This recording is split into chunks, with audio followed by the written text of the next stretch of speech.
Assalamualaikum warahmatullahi wabarakatuh. Bertemu lagi bersama Ibu Restu Melina dalam video pembelajaran Bahasa Indonesia. Untuk kelas 11, materinya masih pada bab 4 ya, yaitu menginterpretasikan nilai-nilai kehidupan dalam cerpen. Materi yang akan Ibu sampaikan yaitu unsur, struktur, dan kebahasaan dalam sebuah cerpen. Siap belajar?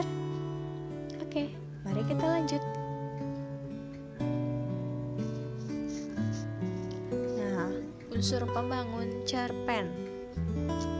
Di sini kalian harus ingat bahwa unsur pembangun cerpen itu terbagi menjadi dua, unsur intrinsik dan unsur ekstrinsik. Unsur intrinsik terdiri dari apa saja ya? Ada tema, alur, latar, tokoh dan penokohan, sudut pandang, dan amanat. Berbeda dengan unsur intrinsik, kalau unsur ekstrinsik terdiri dari bahasa, latar belakang penulis, nilai-nilai dalam cerpen. Nah, di sini nilai dalam cerpen juga terbagi menjadi 5. Ada yang namanya nilai moral, nilai religius, nilai sosial, nilai budaya, dan nilai politik. Oke, perlu dipahami ya. Harus diingat bahwa unsur pembangun cerpen terdiri dari dua, unsur intrinsik dan unsur ekstrinsik. Penjelasannya ada di slide berikutnya. Nah, di sini unsur intrinsik. Kita membahas unsur intrinsik terlebih dahulu. Apa itu unsur intrinsik? Harus diingat, unsur intrinsik adalah unsur pembangun yang ada di dalam sebuah cerpen. Jadi unsur intrinsik, unsur pembangun yang ada di dalam, ya. Terdiri dari tema, alur, latar, tokoh dan penokohan, sudut pandang, dan amanat. Kita bahas satu persatu. Yang pertama ada tema. Tema adalah gagasan utama atau ide utama sebuah cerita. Biasanya tema yang digunakan dalam cerpen tentang perjalanan kehidupan seperti masalah kemanusiaan, persahabatan, atau kasih sayang. Jadi berbeda ya antara tema dan judul. Kalian jangan sampai salah, tema dan judul itu beda. Kalau tema itu gagasan utama dari sebuah cerita, kalau judul ya hanya judul saja untuk pelengkap cerita kalian. Kemudian yang kedua ada alur atau plot. Alur ini kan jalan cerita. Jalan cerita yang mempunyai hubungan sebab akibat dalam setiap rangkaian cerita atau peristiwa. Nah, di dalam alur terbagi menjadi 3. Ada yang namanya alur maju, alur mundur, dan alur campuran. Kalian harus mengetahui nih, apa itu alur maju? Alur maju yaitu rangkaian peristiwa yang urutannya sesuai dengan waktu kejadian. Nah, kalau alur mundur, rangkaian peristiwa yang urutannya bergerak mundur atau flashback. Kalau alur campuran, rangkaian peristiwa yang urutannya bergerak maju dan mundur. Jadi kalau alur maju ini ceritanya maju. Kemudian kalau alur mundur itu menceritakan masa lalu atau kejadian yang sudah pernah dilewati. Nah, kalau alur campuran ini ceritanya ada alur maju dan ada alur mundur. Nah, seperti itu ya. Jadi kalian kalau membaca sebuah cerpen bisa mengetahui, oh ini alur maju nih karena menceritakan masa sekarang. Kemudian oh ini alur mundur nih menceritakan masa kecilnya misalkan. Berarti itu kan flashback ya. Oh ini cerita campuran nih karena maju dan mundur, flashback dan maju gitu. Jadi harus paham ya. Kemudian yang ketiga ada latar. Latar adalah pijakan dalam sebuah cerita, atau bisa disebut latar itu adalah tempat dalam sebuah cerita. Kemudian di dalam latar juga terbagi menjadi 3: latar tempat, latar waktu, dan latar suasana. Apa itu latar tempat? Lokasi terjadinya peristiwa. Di mana? Misal, di dalam cerita menceritakan latarnya di sekolah, di rumah, di halaman. Nah, itu namanya latar tempat karena menjelaskan lokasi terjadinya peristiwa atau cerita. Ada latar waktu. Kapan cerita itu terjadi atau kapan peristiwa itu terjadi? Latar waktu itu ada menunjuk pada pagi, siang, malam, atau pukul 7, pukul 8. Nah, itu latar waktu. Kemudian latar suasana menggambarkan suasana kejadian yang bisa dilihat dari tindakan. Contohnya itu lebih menunjuk pada si tokoh ini suasananya sedang senang, sedih, marah, menangis. Nah, itu namanya latar suasana karena menggambarkan suasana kejadian. Gitu. Ya, harus kalian ingat ya, latar terbagi menjadi 3: tempat, waktu, dan suasana. Kita lanjut ke bagian 4, tokoh dan penokohan. Tokoh adalah pelaku yang ada di dalam cerita. Kalau penokohan lebih menggambarkan tentang watak dan karakter si tokoh. Jadi harus kalian bedakan, harus kalian pahami, tokoh dan penokohan itu berbeda. Kalau tokoh itu adalah pelakunya, kalau penokohan itu adalah watak si tokoh. Oke? Kemudian berdasarkan watak ada yang namanya protagonis, antagonis. Oke. Di sini protagonis adalah tokoh yang mempunyai watak baik. Kalau antagonis, tokoh yang mempunyai watak jahat. Ini pasti kalian sudah tahu semua ya. Oke, kita lanjut. Yang kelima ada sudut pandang. Sudut pandang adalah cara pandang yang digunakan pengarang sebagai sarana menyajikan tokoh, tindakan, latar, dan berbagai peristiwa.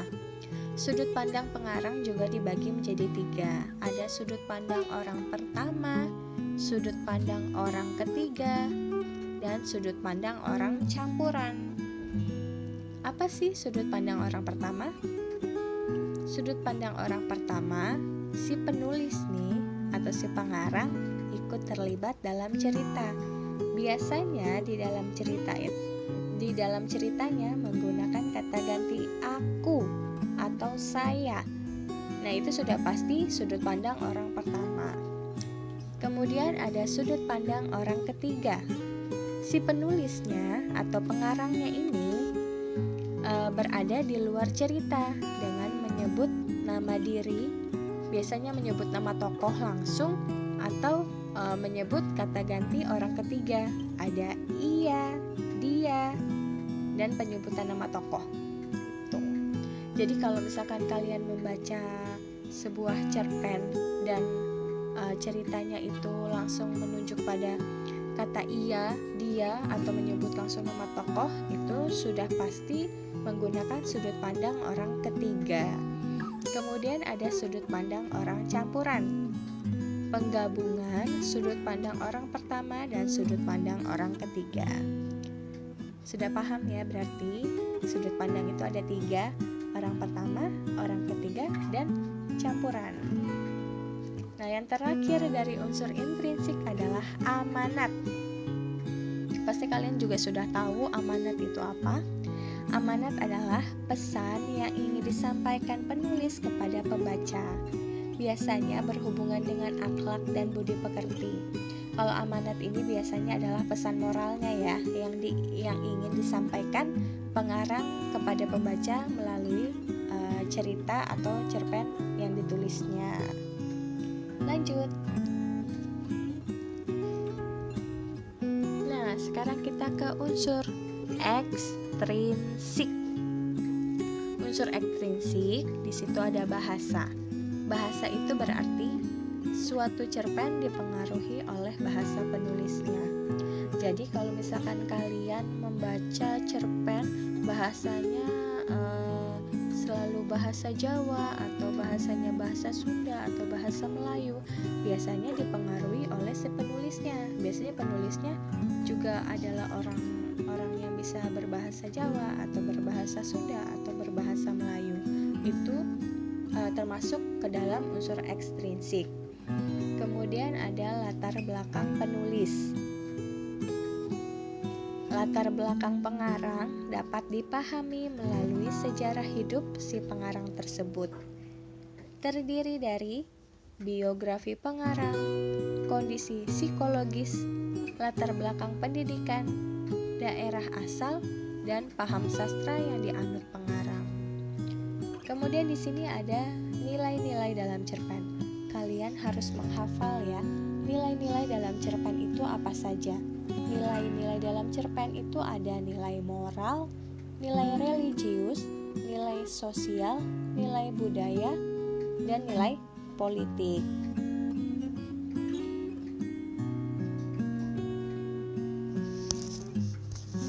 Kemudian kita lanjut ke struktur cerpen.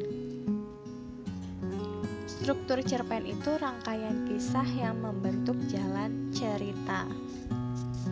Nah, di sini struktur cerpen disusun secara kronologis. Kronologis itu berarti berurutan sesuai peristiwa.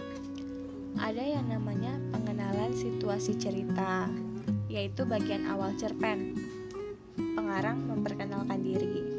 Kemudian ada pengungkapan peristiwa, yaitu bagian munculnya peristiwa. Ada yang namanya konflik, yaitu terjadi peningkatan kegembiraan, kehebohan, atau keterlibatan situasi. Kemudian ada puncak konflik. Puncak konflik yaitu klimaks. Ya, puncak konflik itu adalah klimaks atau berhasil atau tidaknya si tokoh ini menyelesaikan sebuah masalah. Kemudian yang kelima ada penyelesaian atau endingnya nih. Biasanya endingnya ini adalah akhir dari cerita cerpen tersebut.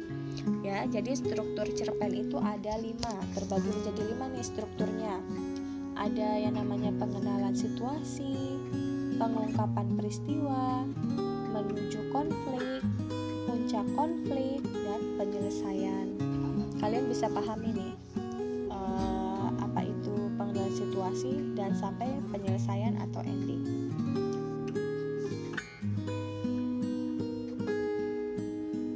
Nah, kemudian yang terakhir pembahasan kita adalah kebahasaan cerpen. Terbagi menjadi 3, yaitu menggunakan keterangan waktu. Digunakan untuk menunjukkan latar waktu yang ditandai dengan kata hubung. Kata hubung di sini menunjuk latar waktu ada kata sebelum, setelah, dan sesudah. Diingat ya. Menggunakan keterangan waktu untuk menunjukkan latar waktu ditandai dengan kata hubung sebelum, setelah, dan sesudah. Kemudian yang kedua menggunakan verba aksi, yaitu menyatakan perbuatan. Dan yang ketiga menggunakan dialog. Nah, pada karya fiksi, dialog digunakan agar cerita lebih menarik. Dialog ditulis dalam kalimat langsung dan diapit oleh tanda petik. Nah, kalau kalian sering membaca cerpen, dialognya itu selalu diawali dengan tanda petik.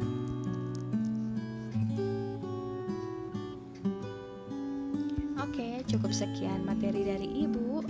Apabila ada pertanyaan, bisa kalian tanyakan di kolom komentar. Terima kasih sudah mendengarkan materi dari Ibu. Semoga bermanfaat. Semoga ada wawasan yang baru untuk kalian. Semoga ilmunya makin bertambah dan kalian amalkan. Jangan lupa tetap belajar. Sehat selalu. dan salam literasi. Wassalamualaikum.